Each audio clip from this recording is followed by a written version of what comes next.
City home news देख रहे सभी दर्शकों का स्वागत है। मैं हूं आपके साथ प्रिया राजपूत। इस साल होने वाले लोकसभा चुनाव को लेकर राजनीतिक दलों ने तैयारियां तेज कर दी हैं। तो जानकारी दे दी आपको कि विपक्षी पार्टी ने मोदी सरकार को सत्ता से हटाने के लिए एकजुट हो गई है। तो जानकारी दे दे आपको कि इस पर भारतीय जनता पार्टी ने बड़ा दाव चला है। पार्टी ने अपने पुराने चुनावी वादों को पूरा कर दिया। अब सवाल ये उठता है कि क्या भाजपा इसे राममय माहौल में कांग्रेस के 1984 के रिकॉर्ड को तोड़ पाएगी। देश में इंदिरा गांधी की हत्या के बाद 1984 के लोकसभा चुनाव में कांग्रेस ने जबरदस्त प्रदर्शन किया था। राजीव गांधी की अगुवाई में पार्टी ने 404 सीटों पर बम्पर जीत दर्ज की थी। उस समय भाजपा को सिर्फ 2 सीटें मिली थी। अयोध्या में रामलला के विराजने के बाद भाजपा के लिए वही माहौल बनता नजर आ रहा है। भले ही ये धार्मिक कार्यक्रम था, लेकिन ये सब जानते कि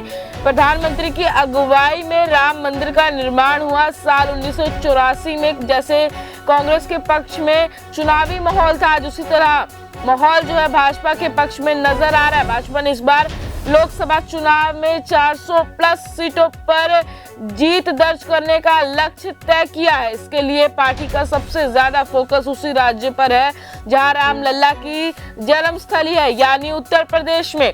बीजेपी ने यूपी की सभी 80 सीटों पर जीत दर्ज करने के लिए सभी वर्गों को साधना शुरू कर दिया है।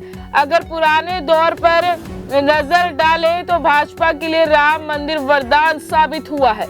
राम मंदिर ने बीजेपी को केंद्र की सत्ता तक पहुंचाने में बड़ी मदद की है। इसके जरिए पार्टी ने 2 सीटों से लेकर 300 सीटों तक सफर तय किया है। साल 1996 से 2019 तक हर लोकसभा चुनाव में पार्टी के घोषणा पत्रों में प्रमुखता में राम मंदिर मुद्दा शामिल था। भाजपा को इसका लाभ भी मिला और पार्टी लगातार राष्ट्रीय राजनीति में अपनी पकड़ मजबूत करती चली गई।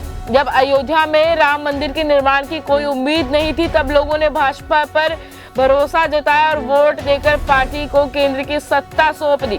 500 साल के इंतजार के बाद रामलला अपने घर वापस आ गए हैं। ऐसे में लोकसभा चुनाव 2024 में पार्टी को इसका फायदा मिल सकता है। इसलिए पार्टी की नजरें 400 प्लस सीटों पर गड़ी हुई है। हालांकि इस बार की लड़ाई काफी टफ है, क्योंकि सभी विपक्षी दलों ने एकजुट होकर चुनाव लड़ने का फैसला किया है। अब तो ये लोकसभा चुनाव के रिजल्ट आने के बाद ही पता चलेगा कि लोगों ने किस पार्टी को अपना बहुमत दिया है।